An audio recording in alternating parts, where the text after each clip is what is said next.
मग 2019ला तुम्ही म्हणाला तेच मी विचारतोय, तेव्हा अंतरात्म्याचा आवाज कुठं होता? जाऊ दे, ते विषय सोडून द्या. ठीक आहे, चांगल्या खेळीमेळीच्या वातावरणात निवडणूक होते आहे, बिनविरोध होते आहे आणि त्यामुळे सर्व पक्षांचं देखील स्वागत केलं पाहिजे. पक्षांना धन्यवाद दिले पाहिजे, सर्व पक्षांना.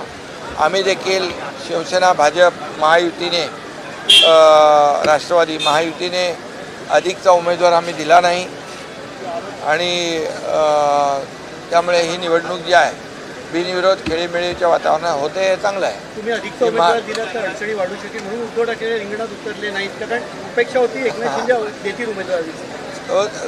आता लढाईची वेळ येते तेव्हा कोणाला तरी पुढं करतात.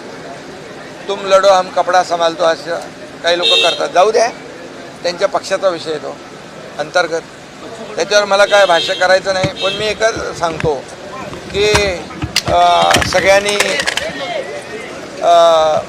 समंजसपणाची भूमिका घेतली, काँग्रेसने देखील घेतली आणि म्हणून ही निवडणूक बिनविरोध होती आहे.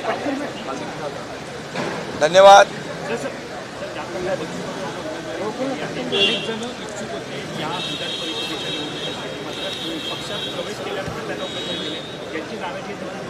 कोणाची नाराजी आहे? तुम्हाला कोणी बोललं का? इच्छुक अनेक असतात, जागा कमी असतात आणि बच्चू कडू काही नवीन नाही आमच्यासाठी. बच्चू कडू हा जुना शिवसैनिक आहे, हाडाचा शिवसैनिक आहे, बाळासाहेबांच्या सोबत काम केलेलं आहे. आणि जेव्हा आम्ही निर्णय घेतला उठावाचा,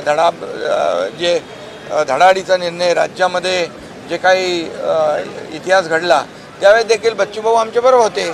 त्यामुळे बच्चूभाऊंच्याबद्दल असं कुठलंही काही, एक लढवय्या कार्यकर्ता आहे, गोरगरिबांसाठी लढणारा आहे, दिव्यांगांसाठी लढणारा आहे, एक आक्रमक नेतृत्व आहे, एक तरुणांचा एक आशावादी चेहरा आहे. त्यामुळे आमचे दोन्ही उमेदवार जे आहेत, एक आक्रमक लढणारा नेता आहे, दुसरा आमचा संयमी अनुभवी नेता आहे. मिसिंग लिंकचा एका बाजूला